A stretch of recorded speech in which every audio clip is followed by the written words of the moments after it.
अभय एक सीधा साधा लड़का था। ग्रेजुएशन की पढ़ाई करने के लिए अब उसे गांव छोड़कर शहर में दाखिला लेना था। किसान पिता ने एक एक पैसा जोड़कर अभय के लिए शहर में सारी व्यवस्था कर दी और ये सोचकर एक स्मार्टफोन भी दिला दिया कि ऑनलाइन पढ़ाई करने में इसका उपयोग होगा। स्वभाव से इंट्रोवर्ट अभय को अब अपने सपनों को पूरा करने के लिए बहुत मेहनत करनी थी। अपने स्वभाव के कारण वह शहर के बच्चों के साथ उतना घुल मिल नहीं पाया और दोस्त बनाने के लिए उसने सोशल मीडिया का सहारा लिया। ऐसे ही फेसबुक पर उसी शहर के मयंक नाम के एक लड़के से उसकी दोस्ती हो गई। मयंक का प्रोफाइल अभय को बहुत पसंद आया था। दोनों के बीच मैसेज शुरू हो गए। पढ़ाई के लिए गए फ़ोन का प्रयोग अब दोस्ती और मनोरंजन वीडियोस देखने में होने लगा। यहाँ तक कि क्लास करते हुए भी अभय का ध्यान मोबाइल स्क्रीन पर ही लगा रहता।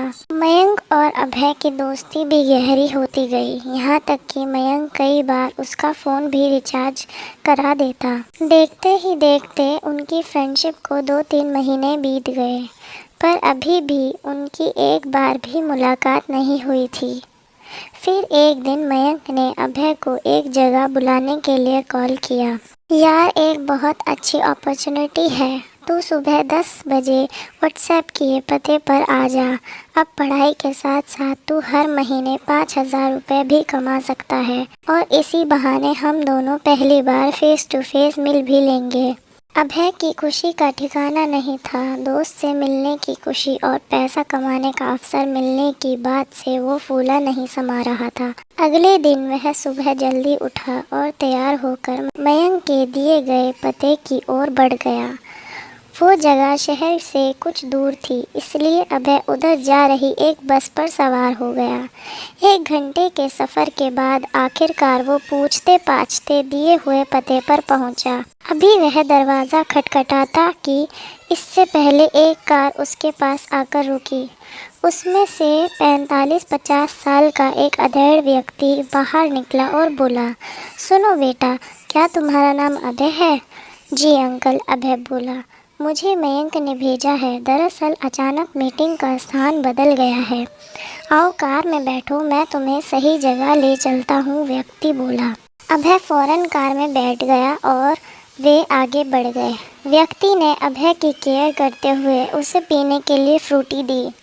फ्रूटी पीने के करीब 3 घंटे बाद जब अभय की आंखें खुली तो उसने खुद को एक पार्क में लेटा हुआ पाया। उसे पेट के एक तरफ काफ़ी दर्द महसूस हो रहा था। मोबाइल और पैसे भी गायब थे। कुछ देर तक उसे समझ ही नहीं आया कि वो आखिरकार से यहाँ कैसे पहुँच गया। फिर उसने शर्ट उठाकर दर्द वाली जगह देखी तो वहाँ एक चीरा लगा हुआ था। अभय का दिल तेज़ी से धड़कने लगा। वह समझ चुका था कि उसके साथ कुछ बहुत गलत हो चुका है। वह फौरन भागकर डॉक्टर के पास गया, पर डॉक्टर ने जो बात उसे बताई उसे सुनकर उसके पैरों तले ज़मीन ही खिसक गई। उसके शरीर से एक किडनी गायब थी। सोचने लगा, क्या सपने लेकर गांव से शहर आया था।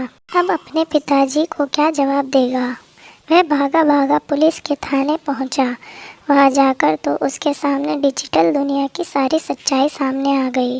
यह जो फेसबुक पर मयंक का प्रोफाइल था वह कोई युवा नहीं बल्कि वही अधेड़ व्यक्ति था जिसने उसे कार में बिठाया था।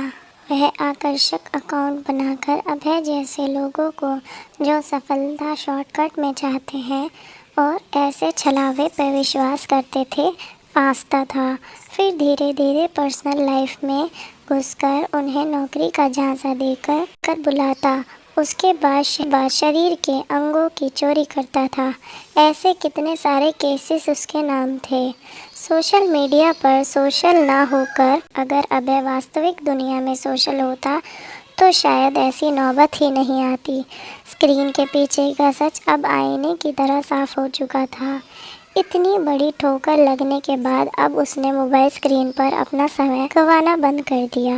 वास्तविक और आभासी दुनिया के बीच का फर्क अब उसकी समझ में आ चुका था। पर बहुत कुछ खोने के बाद दोस्तों, ऑनलाइन वर्ल्ड में किसी पर आंख मूंद कर विश्वास करना आपको मुसीबत में डाल सकता है। इसलिए सोशल मीडिया और इंटरनेट का प्रयोग पूरी सावधानी के साथ करें ताकि आपको कभी अभय की तरह पछताना ना पड़े।